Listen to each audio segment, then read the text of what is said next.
Lalu bagaimana perkembangan terkini dari kasus penembakan 5 WNI oleh aparat maritim Malaysia? Kita ulas bersama Duta Besar Republik Indonesia untuk Malaysia, Hermono. Selamat sore Pak Her. Selamat sore Pak. Baik, Pak Her, langsung saja saya tanya. Ini kita ketahui tadi aparat kepolisian dari kita juga sudah menyatakan, Kemlu juga sudah menyatakan sebenarnya bahwa tidak ada perlawanan sebenarnya dari warga negara kita yang ditembak oleh aparat maritim Malaysia. Sebenarnya apa yang terjadi pada saat itu sih Pak Her? Iya tentu kita hanya mendasarkan keterangan dari warga kita yang sekarang ini ada di rumah sakit. Kita sudah mewawancarai 3 orang yang kena tembak itu. Dan semuanya menyatakan bahwa tidak ada perlawanan, tidak ada penggunaan senjata tajam, dan tidak ada penabrakan. Sebagaimana disampaikan oleh pihak polisi di Raja Malaysia. Nah, ini memang agak buat saya yang sering menangani masalah seperti ini. Dalam hal ada ABK atau ada kapal yang membawa PNI ini di-intercept, memang kecenderungannya mereka itu akan lari. Bukan menabrakan. Mungkin benturan terjadi, tetapi itu karena ombak.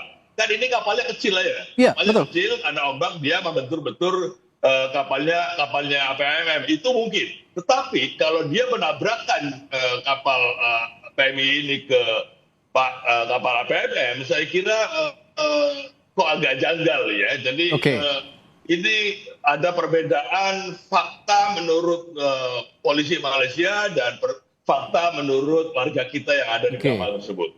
Nah ini sudah tampak sebenarnya intensinya melakukan penembakan terhadap warga negara Indonesia ini lebih kepada tindakan yang terlalu berlebihan menurut sebagian pihak juga begitu. Termasuk kami juga jurnalis melihat ini tindakan yang berlebihan dari aparat maritim Malaysia. Nah kalau begitu posisi tawar Indonesia hingga saat ini terhadap tindakan yang boleh dalam tanda kutip sewenang-wenang begitu ya terhadap warga negara kita. Apakah daya tawar kita juga cukup kuat untuk melontarkan nota protes misalnya? Alih-alih kemarin juga sudah melontarkan nota diplomatik Pak Her. Ya, jadi kalau menurut saya, karena di sini ada 2 pandangan yang berbeda, maka diperlukan adanya pandangan atau semacam komisi independen untuk menilai sebenarnya apa yang terjadi. Kalau tidak ada pihak ketiga yang menengahi masalah ini, maka ini dikhawatirkan akan semakin memburuk karena sudah ada persepsi di masing-masing pihak. Oleh sebab itu, saya berpandangan mungkin kita perlu menjajaki dibentuknya semacam kalau di Indonesia disebut tim pencari fakta lagi. Joint investigation mungkin ya Pak Her ya? Ya, mungkin tim pencari fakta dulu untuk menjelaskan sebetulnya apa yang terjadi. Dan ini harus oleh pihak yang independen dan dilakukan secara transparan karena ini pandangannya sudah sama sekali berbeda ya. Dari KBRI sudah bertemu dengan WNI kita yang jadi korban Pak Her, yang kemarin menjadi korban penembakan, dan bagaimana kondisi mereka sejauh ini? Kita sudah diberikan akses ke konsuleran kemarin, bertemu dengan yang ada di Rumah Sakit Serdang. Satu kondisinya belum sadar karena habis selesai menjalani operasi pengangkatan ginjal sebelah kanan. Dan 2 dalam kondisi sangat baik, stabil lah, dan mereka bisa duduk, bisa bicara dan lain-lain biasa. Nah, sore ini kita menengok warga dari Aceh Timur yang tadi disebutkan namanya Muhammad Hanafia. Muhammad Hanafia ini awalnya dia tertembak di bagian leher. Dia mau dioperasi tapi tidak mau. Namun kondisinya semakin memburuk sehingga Hanafia ini juga dilakukan operasi dan saat ini kondisinya stabil. Mudah-mudahan dapat segera pulih dan normal. Puji syukur jika memang warga negara kita bisa terselamatkan yang lain. Tapi begini Pak Her, artinya dengan adanya penyelidikan sekarang yang dilakukan oleh pihak Malaysia maupun juga oleh Indonesia, setidaknya untuk peristiwa ini, penanganan kasus hukumnya, apakah pemerintah Indonesia juga diberikan akses untuk ikut melakukan penyelidikan di sana?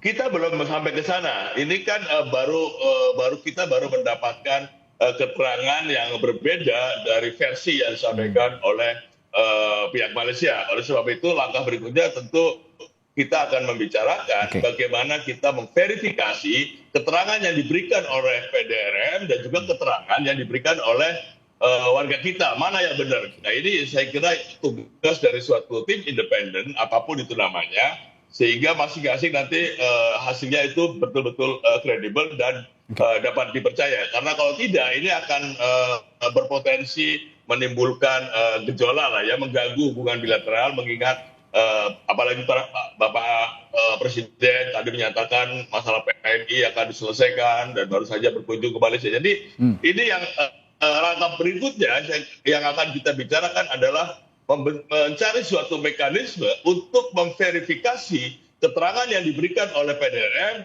dan keterangan yang diberikan oleh warga kita, mana yang benar. Oke, baik. Itu tadi soal proses hukum dan penyelidikannya.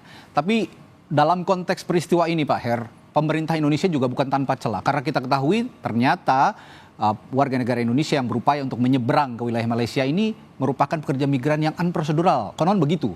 Tidak ada dokumen-dokumen yang melengkapi mereka menjadi tenaga kerja yang resmi di negeri jiran di Malaysia. Nah, sejauh ini yang Pak Her ketahui sebagai duta besar di sana, bagaimana proses dokumentasi ataupun paperworks-nya lah begitu ya untuk menjadi seorang pekerja di Malaysia. Sejauh ini kan banyak sekali juga lintas jalur tikus yang untuk masuk para pekerja migran ilegal ini. Bagaimana pengawasannya? Karena Kemlu juga sepertinya punya kontribusi untuk ikut mengawasi sama-sama dengan BP2MI, Pak Her.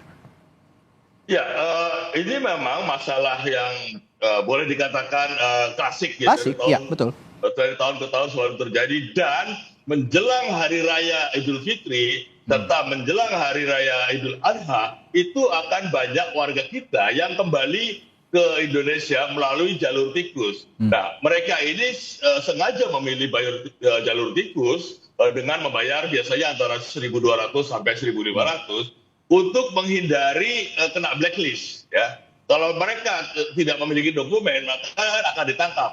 Oleh sebab itu mereka memilih jalur yang ilegal ini. Nah, sebetulnya kalau kita lihat apakah prosedurnya susah, sebetulnya tidak juga. Enggak juga ya sebenarnya. Ini lebih disebabkan kurangnya edukasi ya oleh terutama di daerah-daerah asal di desa ya. Ini yang saya kira perlu diperkuat. Selain itu, yang juga perlu diperkuat adalah penjaga di pantai-pantai, dan kita tahu kan titik-titiknya itu adalah kalau di Indonesia itu Dumai, Tanjung Balai Asahan, Batubara dan Batam. Itu selalu dari situ-situ saja orang lalu lalang. Seperti yang kasus ini, kan kapal itu juga sebetulnya bukan kapal untuk menjemput. Kapal memang bolak-balik membawa pekerja ilegal itu, kapal itu. Dan diketahui itu memang kerjaannya bolak-balik.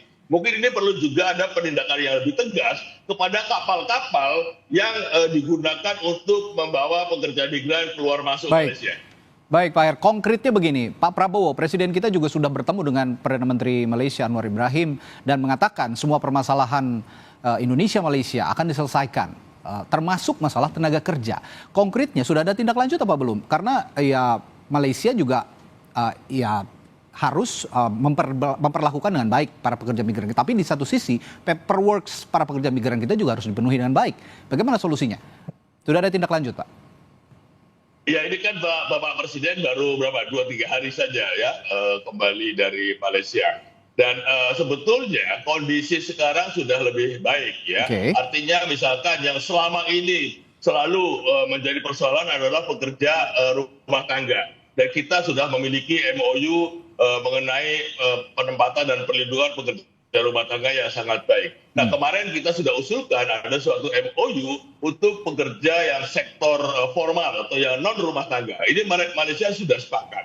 Tetapi meskipun kita memiliki MOU yang merupakan instrumen perlindungan, tetapi kalau pencegahan warga kita untuk keluar negeri bekerja tetap dilakukan pembiaran, ini juga tidak akan menyelesaikan persoalan. Jadi yang lebih dipentingkan adalah di sisi Indonesia adalah memperkuat pencegahannya untuk orang jangan keluar dari jalur ilegal. Di sisi Malaysia, ini juga perlu adanya penegakan hukum kepada majikan-majikan yang mempekerjakan pekerja yang undocumented ini.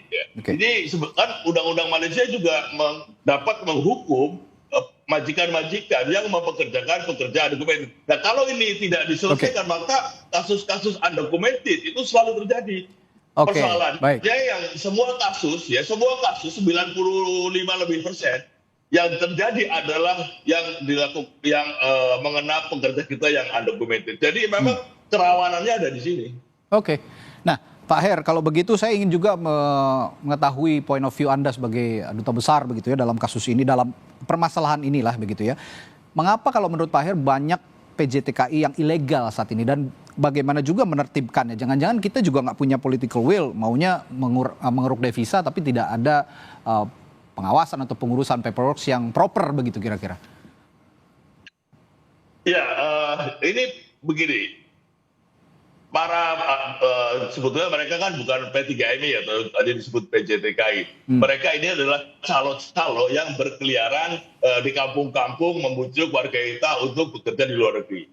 Mereka menjanjikan satu, dapat mengurus dengan cepat.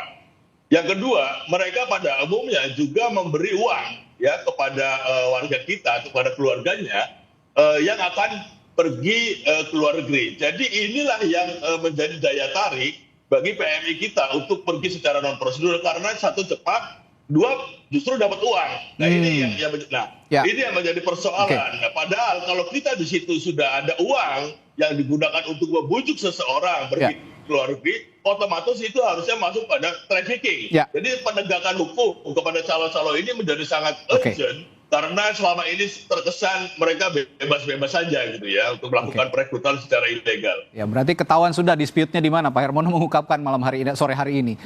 Kalau gitu semoga apa yang diungkapkan Pak Hermono ini juga segera didengarkan oleh otoritas-otoritas yang menangani pekerja migran sampai ke tingkat daerah, termasuk yang ada di Aceh misalnya yang saat ini sedang bermasalah begitu. Terima kasih Pak Duta Besar, Pak Hermono, Duta Besar Republik Indonesia untuk Malaysia, telah berbagi perspektifnya di Sapa Indonesia Malam. Sampai jumpa lagi, Pak. Terima kasih. Terima kasih.